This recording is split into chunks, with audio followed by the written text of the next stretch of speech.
여기 사연을 쭉 보다 보면 참으로 고생하신 어머님들이 많은 것 같습니다. 자식들에게 이 한 몸 희생하여 어떻게든 좋은 세상 보게 해주시려 노력하신 분들의 사연을 듣자니 저도 어쩌면 숟가락 한번 올려보아도 괜찮지 않을까 싶어서 이렇게 사연을 올려봅니다. 저희 어머니 정말 살면서 고생이란 고생은 다 해보신 분이라 해도 과언이 아닐 정도로 젊은 나이부터 세상의 풍파를 다 겪으신 분이셨지요. 지금도 우리 어머니 이야기로 운을 띄우니 눈물부터 찔끔 나올 것 같습니다. 제가 아주 어릴 때의 기억이라 선명하게 그날이 기억나지는 않지만 저희 아버지께서 물을 참 좋아하셨거든요. 그게 언제가 되었든지 간에 강가에 가야지만 아버지를 볼 수 있을 정도로 말입니다.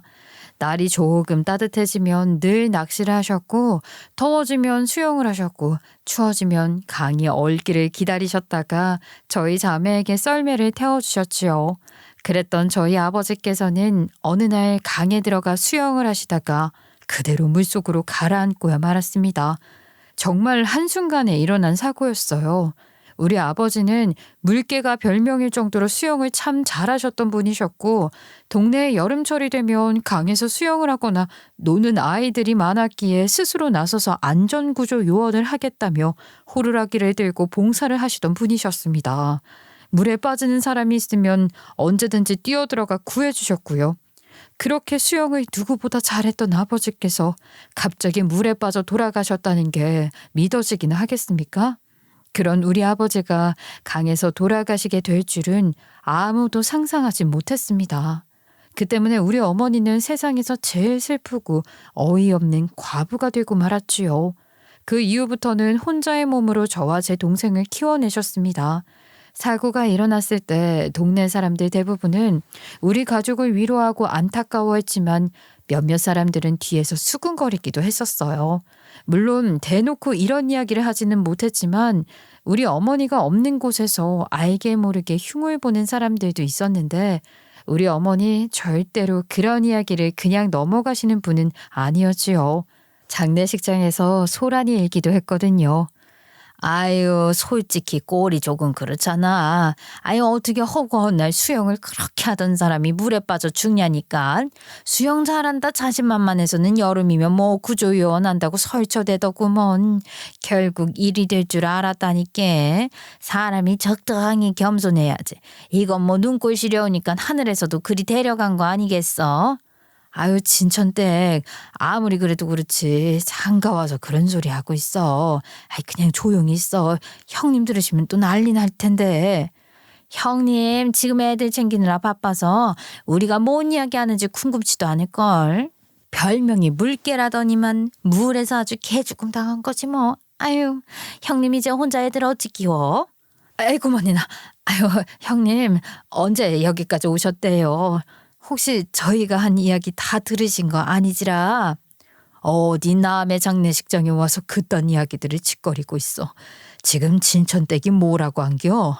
우리 남편 물개라고 그렇게 자랑을 하더니만 물에서 개처럼 죽었다고 흉본겨? 아니, 이게 지금 우리 남편 장례식장에 와서 할 말이요? 아, 미친 거 아니냐고. 여기가 감히 어디라고 그딴 소리를 아무렇지도 않게 하고 지랄이다냐. 아니, 형님이 잘못 들은 거 아니여?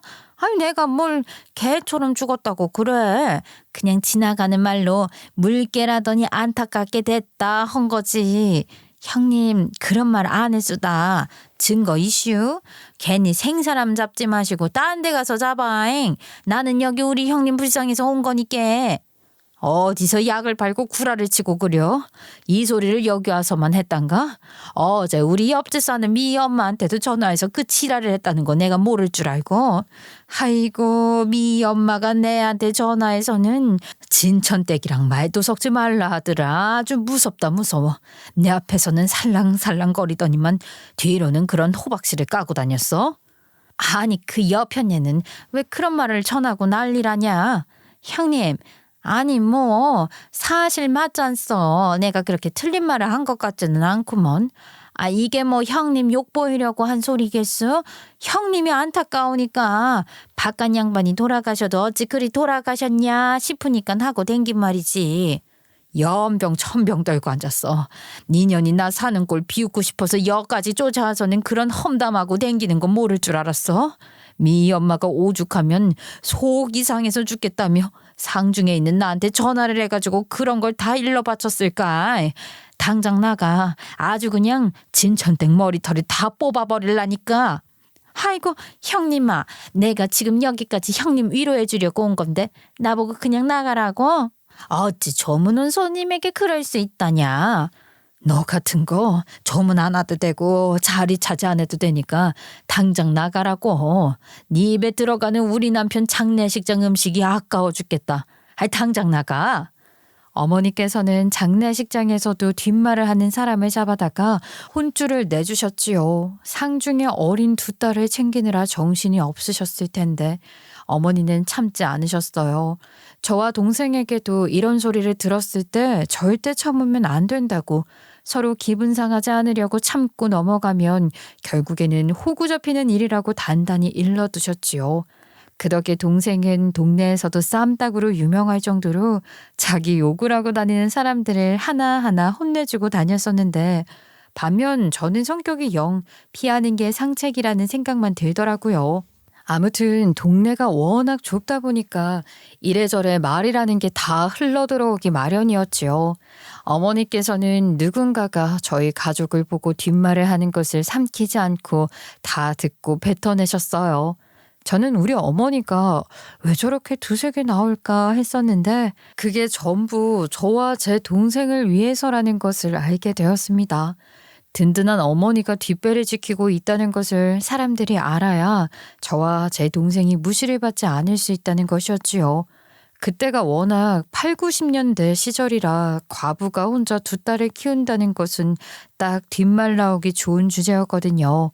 저희 아버지께서는 살아생전에 농사를 지어서 돈을 벌어오셨었는데 큰 규모는 아니었고요. 네 가족이 먹고 살 만큼 정도는 벌어오시는 수준이었지요. 하지만 아버지께서 돌아가셨으니까 저희 어머니께서 일터에 나가 돈을 벌어오셔야만 했습니다. 근데 농사라는 것도 꾸준히 지어본 사람들이나 짓는 거지, 저희 어머니께서는 소위 말하는 똥손이었다 이 말입니다. 아버지께서는 척척 잘도 하시던 것들을 어머니께서도 흉내는 비슷하게 내시는데 이상하게 키우는 작물들마다 하나같이 매가리가 없게 죽어버리더라고요.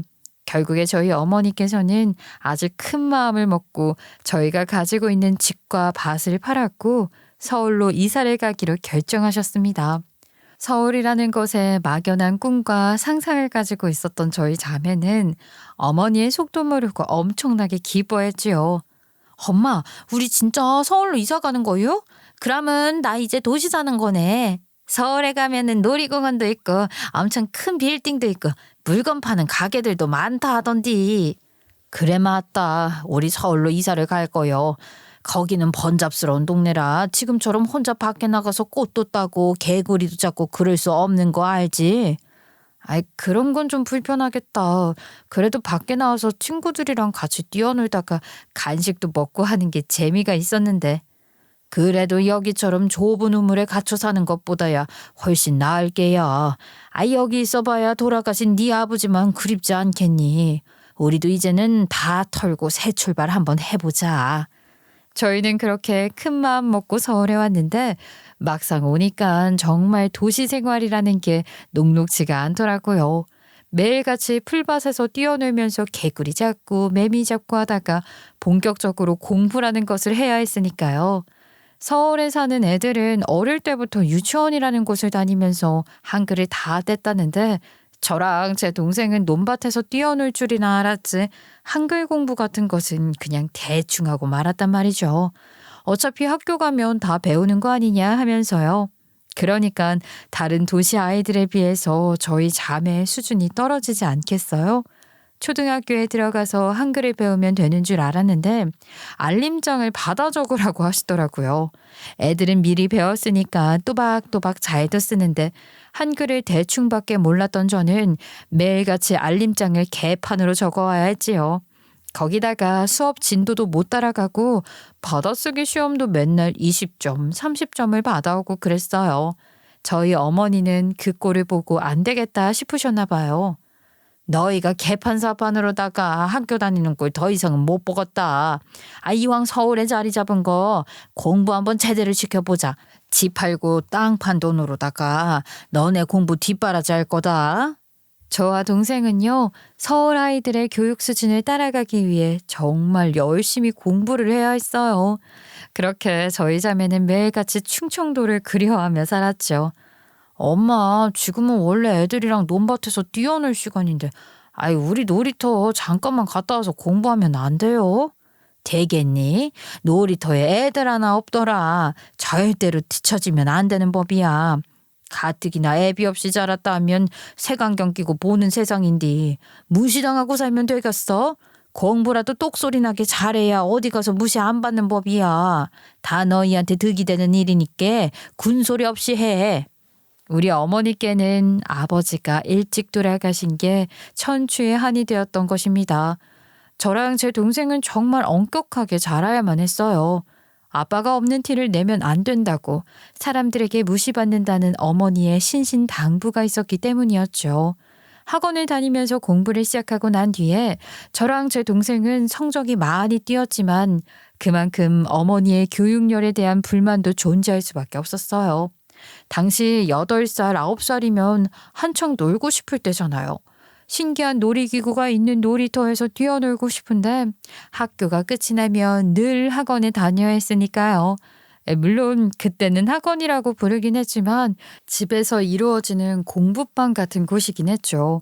아무튼 누구보다 치열하게 살았고 늘 아버지가 없다는 것에 대한 부재감을 느끼지 않게 하기 위해 어머니께서는 노력을 다 하셨습니다. 하지만 집 팔고 땅 판 돈으로 서울이라는 금싸라기 땅에 우리 세 식구가 지낼 집을 사고 공부에 열을 올리다 보니까 돈이라는 것은 금방 떨어지게 되었어요. 시골 땅값이랑 서울 땅값 자체에 차이가 좀 있었으니까요. 어머니께서는 돈이 떨어지자 시장에 나가서 장사를 하기 시작하셨는데 우리 어머니께서 할 줄 아는 것이라고는 아버지께서 강에서 낚시를 해서 물고기를 낚아오면 그걸 손질해서 저녁상에 올려주시는 일이었거든요.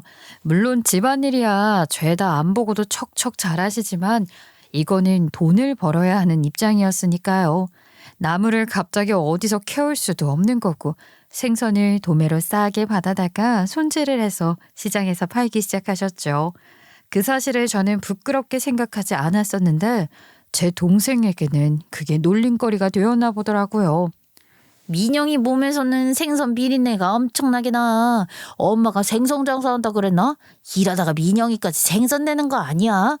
민영이는 물고기래요. 민영이는 비린내 난대요. 가까이 가지 말자. 냄새 없는다 얼마. 너 지금 말 다 했어? 한번 혼쭐 나볼래? 내가 가만히 참고 당해줄 거라 생각했으면 아주 만만의 콩떡이야. 동생은 늘 참지 않고 아이들과 투닥거리면서 싸우기 바빴고 저는 그런 동생을 말리러 다니느라 바빴어요. 그렇지만 생선 장수의 딸이라는 것은 그 나이 때 아이들에게 최고의 놀림감이나 다름없었어요. 저와 동생의 별명은 늘 비린내와 생선 종류에서 벗어나지 못했었죠. 차라리 인어공주라고 불러주었으면 덜 서운했을까요? 어릴 땐 그게 너무나도 싫었고 사춘기 때는 제발 어머니가 시장에서 생선을 팔지 않았으면 좋겠다고 생각을 했어요. 그게 얼마나 고된 일인지 어머니께서 우리를 위해 얼마나 고생을 하시는지 생각을 하지도 않고요. 중학교, 고등학교 올라가서는 친구들이랑 시장에 떡볶이라도 먹으러 가면 생선 비늘이 잔뜩 붙은 앞치마를 메고 떡볶이를 사주겠다며 달려오는 어머니가 싫을 때도 참 많았어요. 겉으로는 티를 내지 않고 있다고 생각을 하고 있었지만 제가 연기자도 아니고 그게 티가 안 날 수 있었겠어요? 어머니께서도 저의 그런 태도 때문에 상처를 많이 받으셨겠지만 저도 그때는 제가 받는 상처가 제일 크다고만 생각을 했었기에 어머니의 마음을 살피지 못했죠. 아무튼 제가 이런 이야기를 주절주절 늘어놓는 이유는 우리 어머니께서 정말 많은 고생을 하시며 우리를 키웠다는 것입니다. 생선을 손질해서 파는 것이 어머니라고 절대 쉬운 일은 아니었을 텐데 말입니다. 우여곡절 끝에 저와 동생은 성인이 되고 나서야 어느 정도의 마음의 여유, 안정이라는 게 생기게 되었어요. 저희 어머니 정말 대단하시게도 생선을 팔아서 저랑 제 동생의 대학 학비까지 전부 대주셨고 졸업까지 무사히 할 수 있도록 지원을 해주셨지요. 제가 취직을 하고 동생도 뒤따라 취업을 하게 되었는데 두 딸이 모두 직장에 다니게 되었음에도 어머니께서는 생선 장수 일을 그만두지 않으셨어요. 저희가 번 푼돈을 생활비로 받아서 쓴다는 게 내키지 않는다는 이유에서였지요. 저랑 동생은 항상 그런 어머니의 모습이 안쓰러웠어요. 엄마, 이제 우리도 번듯한 직장인인데 얼마든지 생활비 보탤 수 있어요. 엄마가 그동안 우리 키우느라 얼마나 고생했는지 잘 알고 있는데 생활비 내는 게 아깝겠어요? 됐다. 너 이거 얼마나 피땀 흘려 번 돈인데. 내가 그걸 생활비로 받아서 홀라당 쓰니. 차라리 그럴 돈 있으면 시집갈 때 쓰게 조금이라도 들어도. 너희가 하루빨리 자리 잡고 결혼을 해야 나도 안심하고 지낼 수 있지 않겠니? 어디 헛바람 들어서 결혼을 한 해 만에 그런 소리 하지 말고 떡하니 가정 꾸려서 손주 구경이나 하게 해주렴. 시집갈 때 쓸 돈은 알아서 따로 모을 테니까 우리가 매달 50만 원씩이라도 낼게요. 엄마한테 100만 원이라도 더 생기면 생활에 여유가 가지 않겠어요? 거기다가 뭐 엄마 혼자 쓰라고 주는 돈인가? 우리도 엄마가 해준 밥 아직도 먹고 사는데. 엄마 그러지 말고 받아요. 됐다니까 그러네. 엄마가 이 세상에서 제일 강한 사람이라는 거 몰라서 그래? 내가 생선 파는 일이 지겨워지고 하기 싫어지면 그때는 돈 없다고 해도 돈 받아가련다. 그러니까 지금은 너도 내가 돈 벌어서 생활할 수 있는데 뭐 한다고 자식들에게 손 벌리면서 살아. 됐어. 그렇게 제 나이가 30이 넘겼을 때 저는 정말 운명처럼 회사 거래처 사람과 눈이 맞게 되었어요. 제가 건축학과를 졸업해서 건축사무소에서 일을 하고 있었거든요. 저희가 도면을 그려서 클라이언트에게 보여주고 허락이 떨어지면 건설 쪽 현장 일을 하시는 분들께 수주를 맡겨 건물을 올렸거든요. 물론 저희가 그린 도면대로 건물이 올라가는 게 맞는지 일일이 확인을 하고 진행을 했었죠. 그러다가 현장 일을 하는 남편과 눈이 맞게 되었고 저도 자주 가서 현장 관리를 하다 보니까 같이 작업을 하는 일이 많아지면서 자연스럽게 결혼 이야기까지 오가게 되었어요. 그저 남들이 보았을 때는 현장에서 일을 하는 노가다꾼이나 다름없었지만 이게 오해하시는 분들이 많은데 막일이라고 해서 잡일을 하는 잡일꾼이 아니랍니다. 기술이 없으면 안 되는 부분이거든요. 특히 저희 남편은 시멘트 공구리를 친다고 말을 하기도 하는 미장 일을 하는 사람이라 기술이 상당히 중요한 사람이었어요. 기술로 인정을 받았다 보니 돈을 꽤 잘 버는 편이었는데 우리 남편은 대학도 진학하지 않고 군대를 다녀온 23살부터 나이 33까지 10년 동안 쉬지 않고 미장만 해온 사람이었어요. 고도의 섬세함을 가지고 있어서 절대로 엇나가게 일을 하는 사람이 아니었기 때문에 꽤 비싼 몸값을 받고 있었지요. 단점이라고는 현장 일이라면 어디든 가야 했기에 지방에 출장을 가는 일이 꽤 많다는 것이었습니다. 그래도 마음이 잘 통하기도 했고 서로 버는 돈도 잘 알고 있었기에 이 정도 벌면 가정을 꾸리고 살기에 전혀 무리가 없다는 생각이 들었어요. 저랑 남편 둘 다 내향적인 성격이라 불같이 화를 낸다거나 충동적인 행동을 한다거나 하는 사람이 아니라서 더 잘 맞았지요. 아무튼 결혼을 하게 되었는데 그냥 우리 둘이 좋아서 한 결혼이었는데 생각보다 걸림돌이라는 게 꽤 많더라고요. 결혼 전에는 잘 몰랐었는데 결혼을 하고 나니까 제 시어머니의 진짜 성격을 확실하게 알겠더라고요. 그동안 보여주었던 모습들이 전부 다 가식이었던 건지 뭔지 분명 상견례를 할 때만 해도 서로 좋은 게 좋은 거다. 두 사람이 잘 살아봐라 하던 시어머니가 결혼을 하고 나니까 돈 문제에 얼마나 민감하게 반응을 하던지 너무 극과 극이라 놀랐다니까요. 그래서 사돈께서는 언제까지 시장통에서 장사를 하실 거라고 그러니? 혹시 네가 결혼했다고 바로 일 그만두시고 용돈 달라 하시는 건 아니겠지? 제가 취업을 하고 난 다음부터 바로 생활비를 보태겠다고 했을 때도 절대 싫다고 돈 모아두라고 하셨던 분이신데 결혼까지 한 딸에게 생활비 달라고 하실 분 아니셔요. 그거야 모르는 거지. 이제는 앞으로 더 늙을 일만 남았는데 일하는 게 힘에 부치지 않겠니? 자식들에게 한 푼이라도 더 얹어 살고 싶은 게 부모 마음 아니겠어? 어머님은 그렇게 생각하시는 거예요? 저희 친정어머니께서는 절대 그러실 분 아니세요. 생선 팔아서 저희 대학까지 다 졸업시키신 분인데 노후 자금 마련해 두셨을 거예요. 확실하게는 모르는 거 아니니? 생선 그거 팔아봐야 뭐 얼마나 대단하게 번다고 노후자금까지 마련했겠어. 너네 대학 보낸 것도 다 빚져서 보낸 거 아니야? 빚을 져서 보냈다고 한들 저희한테 돈 달라 하신 적은 없어요. 어머님께서 무슨 걱정을 하시는 건지 잘 모르겠지만 저희한테 노후 이야기 꺼내신 적 없어요. 아유, 아직까지는 아무것도 모르는 거지. 생선 장사에서 얼마나 버는지 정확하게도 모르면서 혹시나 너희한테 의지하고 살까봐 걱정된다. 걱정이 돼. 나중에 만약에 힘이 없으셔서 장사를 못하게 되신다고 하면 자식 된 도리로 조금 지원을 해드리는 것도 맞지 않을까요? 아무리 그래도 저희 친정 어머니인데. 얘는 각자 인생 알아서 각자 사는 거지. 내가 상견례 때 확실하게 물어봤어야 했는데 말이야. 사돈이 생선 팔아서 얼마나 버는지를 말이지. 아휴, 우리 아들한테 돈 좀 달라고 노후 좀 책임지라고 할까봐 걱정이다. 우리 아들이 힘들게 벌어온 돈을 나눠 쓰는 거라고 뻔뻔하게 생각할까봐.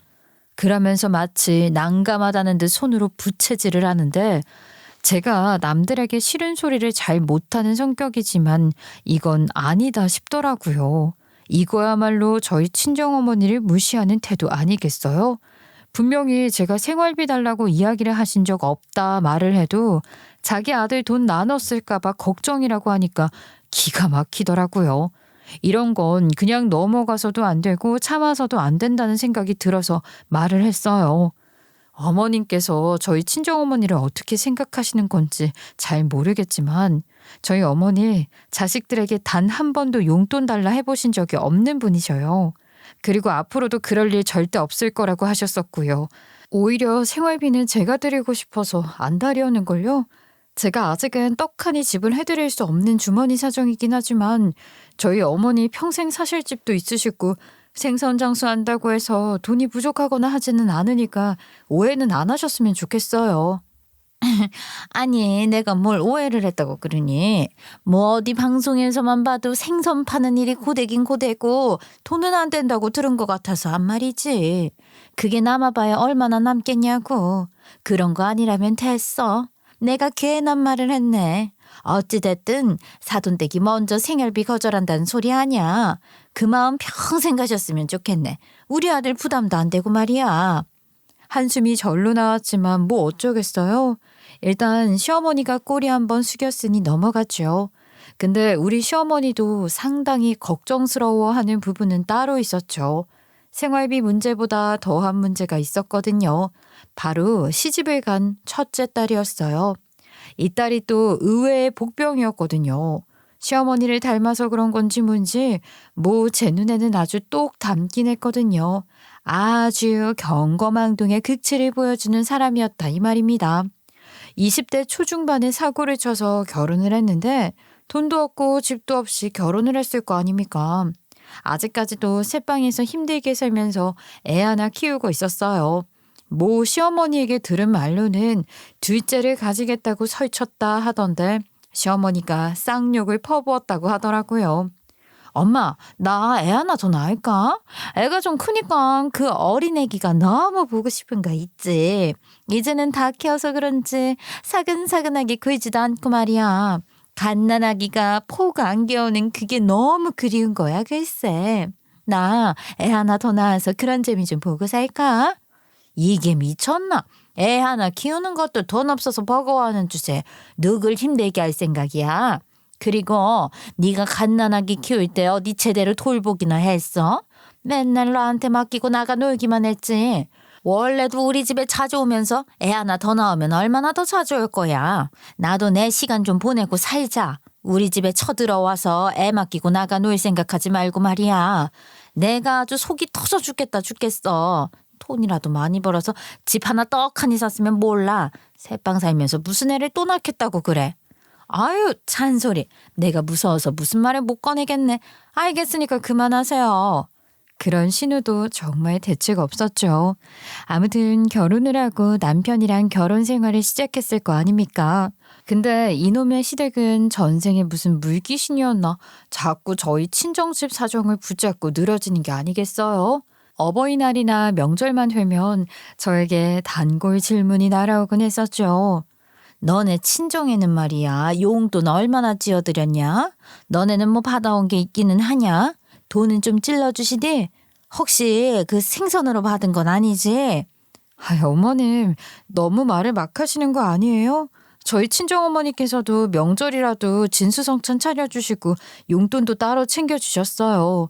물론 저도 용돈을 드렸으니까 또이또이지만요. 그래도 양심은 있으시구나. 근데 너희는 언제 아이를 가질 생각이니? 만약에 아이를 가지게 되면 말이다. 너네 친정에는 못 가겠다. 입덧할 때 생선 비린내를 어떻게 맡겠니? 내가 말이다. 예의가 아닌 것 같아서 입 꾹 다물고 있었는데 상견례 자리에서도 생선 비린내가 어찌나 진동을 하던지 티를 안 내려고 얼마나 노력했는지 몰라. 아주 그냥 몸에 배인 건지 뭔지 가만히 있어도 비린내가 폴폴 나는 게 아주 심각하더라. 그런 얘기를 왜 굳이 입 밖으로 꺼내시는지 모르겠어요. 평생 생선 장사를 하셨으니 어쩔 수 없는 거 아니겠어요? 그래도 그 정도로 심각하게 나지는 않으세요. 매일 샤워를 하시는데 비린내가 안 씻겨 내려가겠어요? 정말 이렇게 말씀하시면 제가 속상해요. 아니 뭘 또 그렇게까지 비약을 하면서 말을 하고 그래? 내가 뭐 무서워서 말을 못하겠다. 시어머니는 자기가 한 말이 어떤 뜻인지도 모르는 것 같았죠. 그냥 우리 친정을 무시하고 싶은 것 같았어요. 자기보다 못한 사람이라고 생각을 하는 건지 뭔지. 한 번은 이런 일도 있었죠.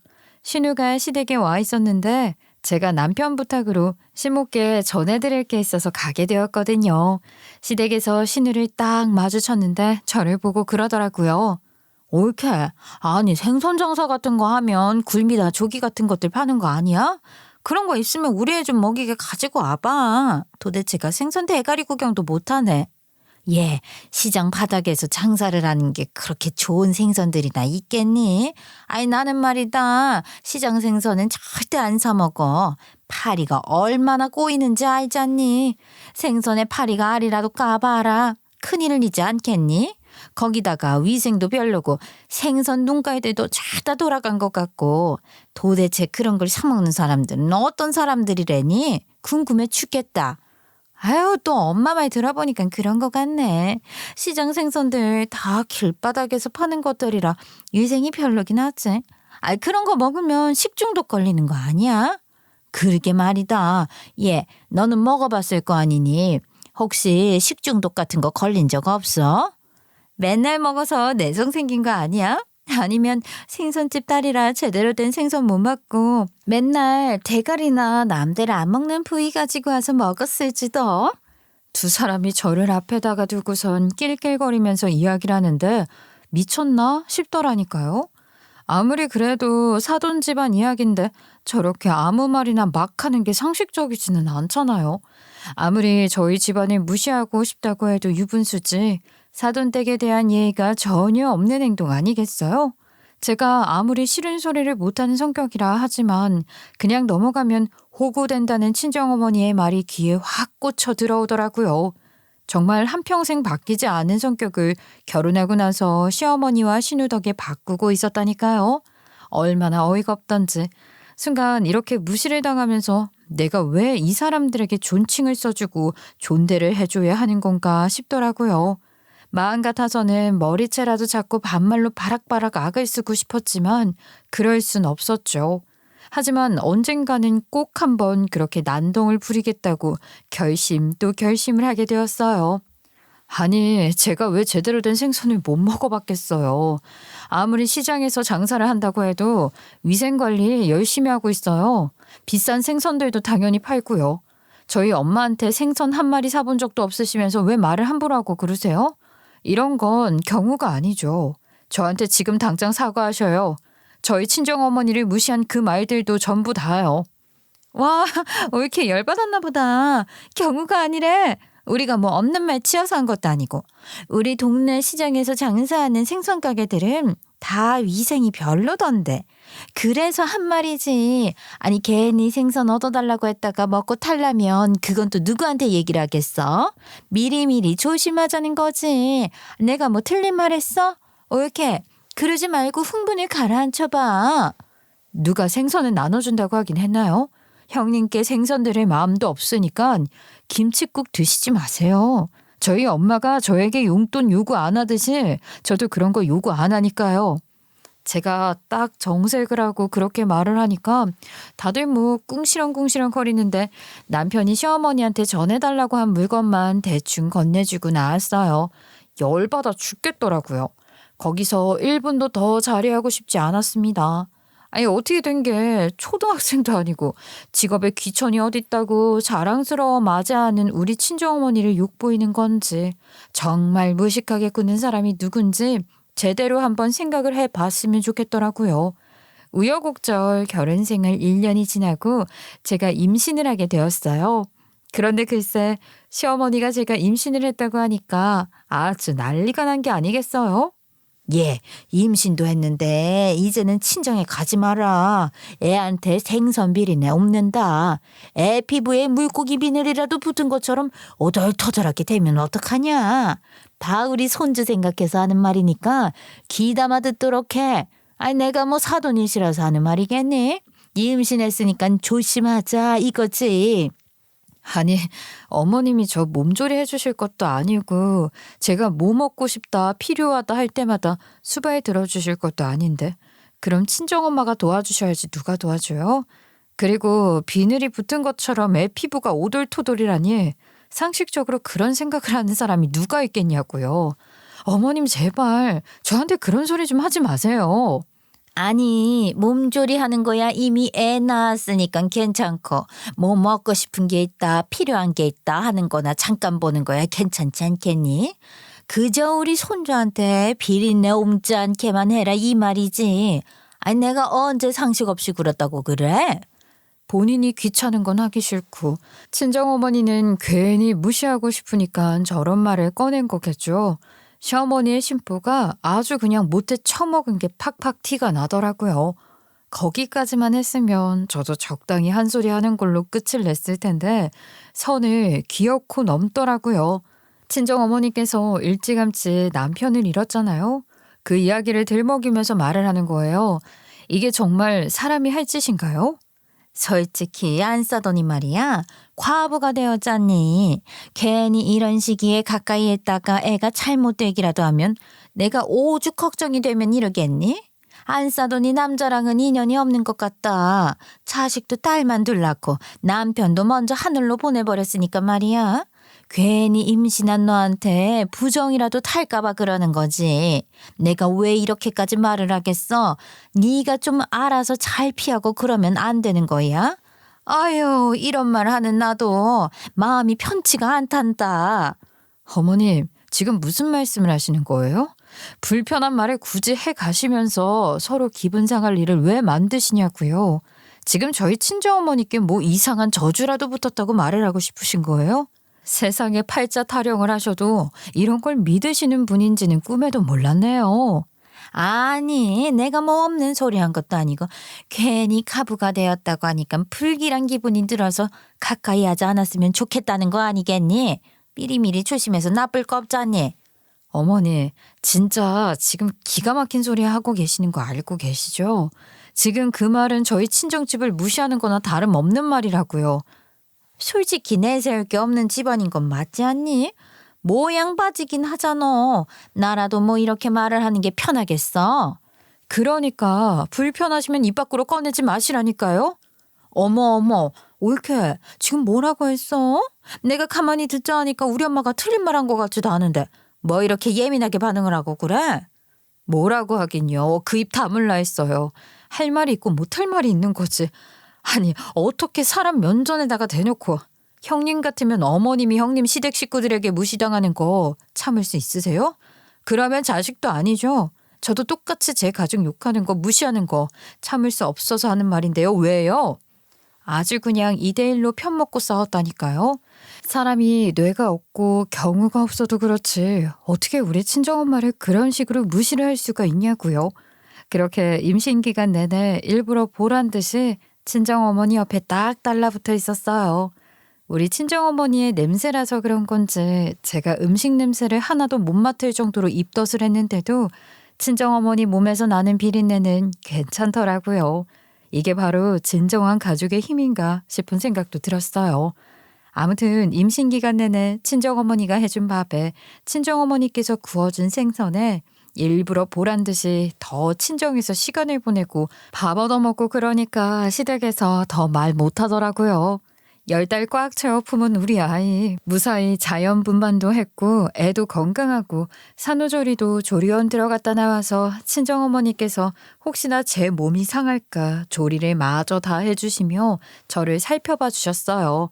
남편은 워낙 지방 출장일 때문에 바빠서 우리 아이 얼굴도 제대로 보지 못했죠. 그래도 저는 친정어머니 덕분에 아주 행복했다 이 말입니다.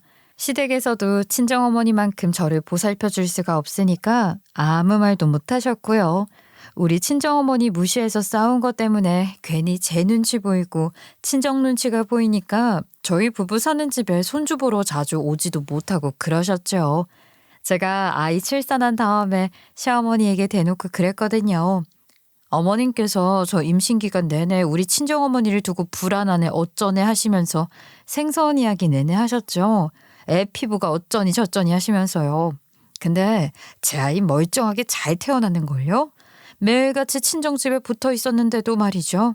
솔직히 그런 말한 건 미워서 어머님 얼굴 안 보고 싶어요.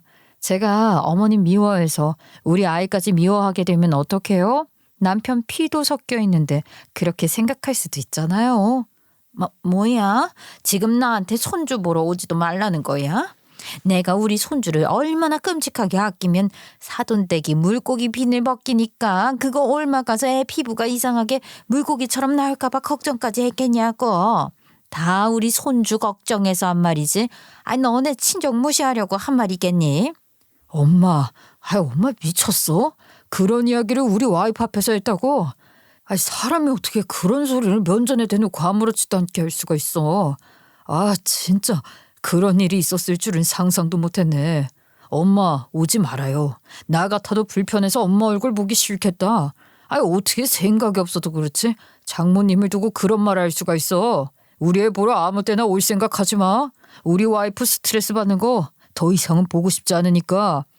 시어머니는 아들 녀석 키워봐야 소용 하나 없다면서 서운했지만요. 저랑 남편은 시어머니가 집에 수시로 찾아오지 않길 바랐기에 서운한 마음 달래주지 않았죠. 그렇게 우리 아이가 돌이 지났을 무렵 정말 큰 사건이 터지게 되었어요. 우리 남편이 지방의 건설 현장에서 일을 하고 있었는데 외병 미장을 하다가 안전관리 실수로 인해서 추락사를 하게 된 거예요. 처음에 그 소식을 듣고 제가 무슨 말을 들은 건지 이해가 안 가서 한참을 멍을 때렸어요.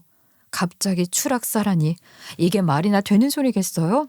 수화기 너머로 남편의 장례를 치러야 해서 서울로 지금 이송 중이라는 소리를 듣고 나서야 눈물이 터져 나오면서 현실이 빡 느껴지더라고요. 저는 서둘러 시댁과 친정에 연락을 하고서 싸늘한 남편이 도착을 했다는 병원으로 달려갔고 거기서 정말 눈을 감고 누운 남편을 보고 오열을 하게 되었어요. 남편은 3일장을 치르게 됐어요. 장례식장에서 힘없이 어린아이를 데리고 눈물만 줄줄 흘리고 있는데 우리 시어머니가 소식을 듣고 달려와서는 제 머리채를 잡더라고요. 니년네 집안이 가부가 될 팔자야. 너네 친정엄마부터 싹이 보였었는데 내가 왜 모른 척하고 너희들을 결혼시켰을까. 아이고 우리 아들 살려내라. 니들 집안에 그런 피가 흐르는 걸 내가 왜 몰랐을까. 내 아들 돌려내. 내 아들 살려내라고 내 아들. 저 또한 그 말을 듣고는 이성이 날아가 버렸어요. 그래서 시어머니 머리채를 잡았습니다. 늘 마음속으로만 생각하고 있었던 일을 실행에 옮긴 거죠. 현장에서 일어난 사고인데 왜 제 탓을 하고 그러세요? 저라고 지금 안 억울하고 안 슬플 것 같냐고요. 저한테 왜 이러시는 건데요? 어머님은 아들을 잃은 거지만 저는 남편도 잃고 애 아빠도 잃은 거라고요. 내가 제일 슬프고 힘든데 왜 내 머리채를 잡냐고요? 이거 나요? 놓으라고. 고래고래 소리를 지르면서 싸우니까 시아버지와 친정어머니께서 한달음에 달려와 저희를 떨어뜨려 놓으셨어요. 장례식장에서 고부간에 머리채 잡고 싸우는 게 보기 흉하긴 하니까요. 근데 경거망동의 극치인 신우가 또 끼어들대요. 왜 말려? 말리지 마. 우리 엄마가 얼마나 억울하겠어. 우리 엄마도 평생 금이야 오기야 키운 아들을 잃은 건데. 형님, 말이 좀 이상하네요. 어머님이 왜 억울한데요? 제가 남편을 그렇게 만든 것도 아니고 사고였는데요. 다 저 인간 때문에 그런 거야. 친남편 그렇게 보낸 저주가 지 딸년한테까지 붙은 거라고. 천박하게 생선장사 나면서 연명했지. 당신 딸도 별반 다를 거 없는 인생을 살 거야. 아니 사돈, 사위 죽은 게 우리 딸 탓도 아닌데 왜 우리 딸한테 다 덮어씌웁니까? 듣자 하니 황당하네. 과부 팔자가 딸에게 붙은 거라고요. 어찌 그리 막말을 할 수 있습니까? 우리 딸은 건축 사무실에서 자기 할 일 잘하고 있는데 나랑 별반 다를 거 없는 인생을 산다니. 우리 딸을 내가 시장통에서 장사하게 내버려 둘 것 같아? 지금 누구한테 화풀이를 하는 거야? 천박한 것들. 이렇게 아무것도 가진 것도 없는 년들이랑 사돈을 맺는 게 아니었는데 우리 아들만 억울하게 죽었지. 평생 일하면서 다친 곳 하나 없이 일했었는데 갑자기 이게 무슨 일이냐고. 이게 다 과부 팔자 물려받아서 그런 거라고. 정말 더 이상은 못 봐주겠네. 잘 됐네요. 앞으로 천박한 것들 얼굴 볼 생각하지 마시고 장례 끝나면 서로 모르는 사람인 척 그렇게 삽시다. 됐죠? 내가 니년 얼굴을 왜 보고 살아? 우리 아들 잡아먹은 년 얼굴 보고 살게 생겼어. 나도 니년 꼴 보기 싫다. 바라던 바야. 장례 치르는 3일 내내 얼굴 보는 것도 싫었다고. 니년들 몸에서 생선 비린내 나는 것 같으니까 가까이 안 왔으면 좋겠다. 우리 아들 잡아먹은 년들 저 집안에 과부피가 흘러서 그런 거야. 3일 내내 눈만 마주치면 못 잡아먹어서 안달이 난 사람처럼 비린내 타령을 하는데 저는 3일 꾹 참고 장례 다 치렀어요. 남편의 마지막 가는 길을 꼭 제가 지키고 싶었거든요. 장례가 끝이 나고 납골 땅에 남편 두고 난 뒤에 시어머니가 저한테 그러더라고요. 내가 너 얼굴 볼 생각은 전혀 없지만 우리 아들 똑 닮은 손주 얼굴은 봐야겠으니 한 달에 한 번 손주만 우리 집 앞에 두고 가거라. 저는 그 말도 당연히 무시를 했죠. 대꾸를 해줄 필요가 있겠나요? 그런데 그 뒤로 한 달에 2-3번씩 전화해서 저에게 난리를 치더라고요. 손주 왜 안 데리고 오냐고요. 애를 빼앗아갈 생각까지 하고 있으니까 냉큼 데리고 오라고요.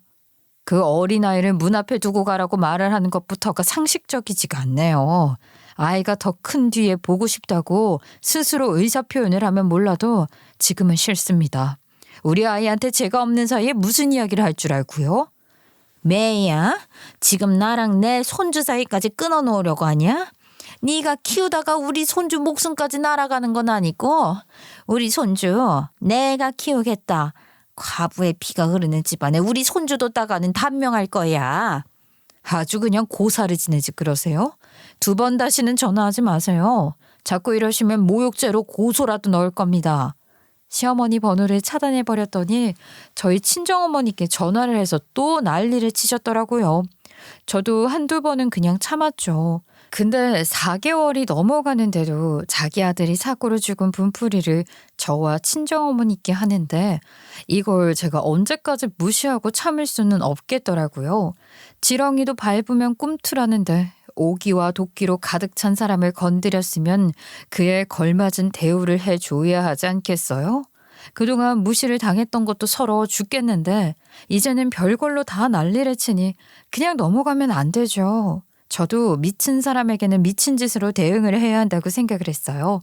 그래서 남들은 감히 상상을 하지 못하는 짓을 하기로 결정했습니다. 제가 뒤에서 시어머니 모르게 작당을 꾸미고 난 뒤 1달이라는 시간이 채 흐르기 전에 시누이에게서 다급한 목소리로 전화가 오더라고요. 저는 아주 여유만만하게 그 전화를 받았죠. 아니 옳게 우리 엄마 집에 누가 이사를 온다면서 짐 빼라고 난리를 치고 경찰도 오고 그러는데 이게 무슨 일이야? 옳게가 무슨 짓을 한 거야? 누가 올케라고 지금 저한테 전화해서 올케를 찾습니까? 가족 아니라고 얼굴도 보지 말고 살자고 할 땐 언제고 이제 와서 올케라 부르는지? 가족이라는 게 지들 입맛대로 바꿀 수 있는 건지 몰랐네요. 아니 지금 호칭으로 꼬투리 잡을 때야? 내가 엄마 집에 와 있다가 오죽 황당했으면 전화를 해서 이러겠어. 집이 팔렸다는데 이게 무슨 소리야? 예, 그 집 제가 팔았어요. 우리 아이 열심히 키워보려고 하는데 돈이 필요해서 팔아버렸죠. 어머머머 진짜 웃긴다. 올케가 뭔데 우리 집을 팔아? 올케가 무슨 권한이 있어서 그 집을 팔아서 돈을 챙겨. 이거 사기야. 명백한 사기라고. 이게 왜 사기야? 그 집이 내 명이라서 내가 정리를 했을 뿐인데 왜 사기꾼 취급을 받아야지? 내 집인데 무단으로 점거를 한 당신네들이 범죄를 저지른 거지. 어머 이 집 우리 동생이 부모님 사시라고 사준 집인데 왜 올케 명이야? 올케가 우리 동생 죽기 전에 꼬셔서 그 집 명이라도 돌려 채갔어? 그이 죽었잖아요. 당연히 그이 재산이 전부 부인인 저에게 넘어오는 거 몰라서 그러세요?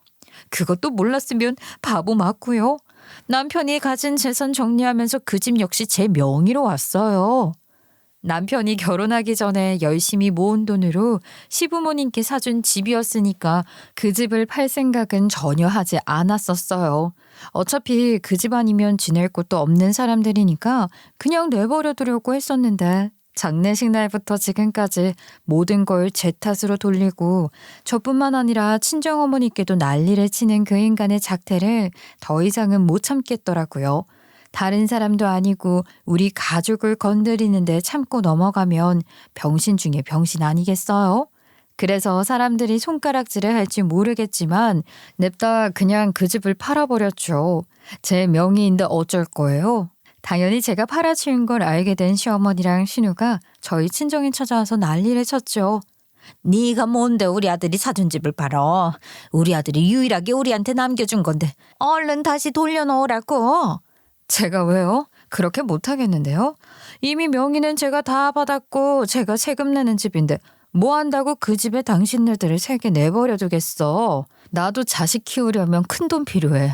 누구 말대로 시장 통해서 장사 안 하려고 남들에게 빌빌거리면서 안 살려고 그 집 팔았어. 됐어? 우리 아들이 사준 집이라니까. 근데 내 명이라고 내가 세금 내는 내 명이 나한테 온 집. 남편이 나한테 남겨준 집이라고. 법적으로 문제없는 거 확인했어. 그러길래 작작 좀 무시하지 그랬어요? 비린내 난다고 과부의 피가 흐른다고 난리를 치더니 그런 인간의 집에서 살고는 싶은가 봐. 내 명의로 된 집에 살다가 당신도 과부의 기운 받아서 과부 되면 어떻게 할 건데? 그때도 내 탓할 거야? 아니 집이랑 그건 또 다른 문제 아니니? 다르긴 뭐가 달라요? 당신 과부 안 만들고 싶어서 일부러 팔았으니까 딸 집에 가든 새빵을 구하든 빨리 그 집에서 짐 빼세요. 그 집 팔았다니까. 그 집에 그렇게 머무르고 있으면 무담 점거예요. 주거 침입이라고. 경찰서에 끌려가고 싶어. 그러니 시어머니가 갑자기 바닥에 주저앉아서 엉엉 울더라고요.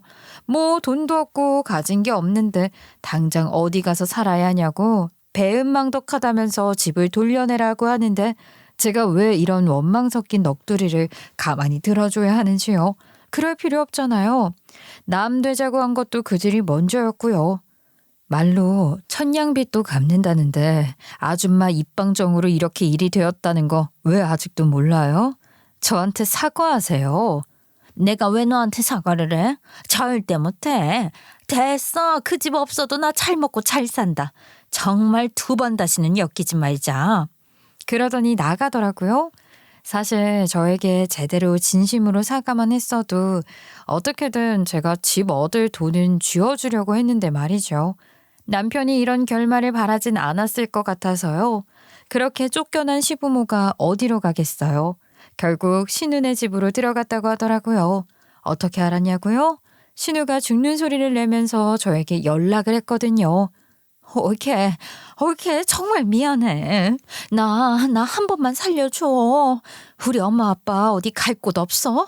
내가 우리 남편 눈치가 보여서 살 수가 없어. 우리 엄마 좀 어떻게 안 되겠어? 도와주라 제발. 근데 그럼 뭐예요? 정작 시어머니는 신우네 집에서 사는 게 저한테 사과하는 것보다 100번 낫다고 생각하는 것 같은걸요. 그놈의 자존심이 뭔지 나이 먹어서 집도 없이 딸네 집에 얹혀 살면서 눈칫밥 좀 제대로 먹었으면 좋겠네요. 적어도 언젠가는 저에게 자존심 부린 거 후회할 날이 오겠죠. 나중에 울고불고 저에게 빌어봐야 절대로 봐줄 생각은 없습니다. 저에게 감히 과부 운운하면서 우리 집안 욕보인 사람에게 제가 아량을 베풀 필요 없잖아요.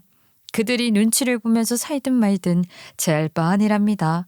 심해부가 아주 그냥 싹 쫓아내겠다고 엄포라도 났으면 좋겠네요. 그래야 저한테 한 죄 제대로 후회하게 될 텐데 말이죠. 그날이 오길 기다리며 이만 사연을 마치겠습니다. 감사합니다.